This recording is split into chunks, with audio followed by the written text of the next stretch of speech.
आणि त्याची मोठी बातमी आहे। दक्षिण मुंबईमधून अरविंद सावंत यांच्या उमेदवारीची घोषणा ही उद्धव बाळासाहेब ठाकरे गटाकडून करण्यात आलेली आहे आणि उद्धव ठाकरेंनी त्यांच्या नावाची ही घोषणा केलेली आहे। तर अरविंद सावंत यांना तिसऱ्यांदा लोकसभेमध्ये पाठवा असं आवाहनच उद्धव ठाकरेंनी केलंय।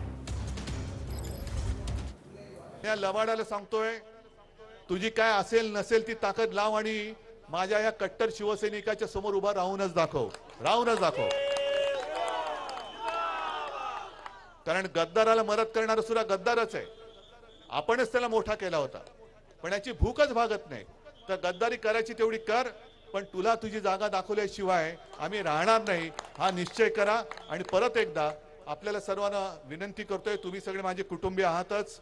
आपल्याच कुटुंबातील एक अरविंद सावंत, ज्याला 2 वेळेला आपण खासदार म्हणून पाठवलंच आहे, पुन्हा तिसऱ्या वेळेला सुद्धा अरविंद सावंत यांना समोरच्याचं डिपॉझिट जप्त करून लोकसभेत पाठवा ही विनंती।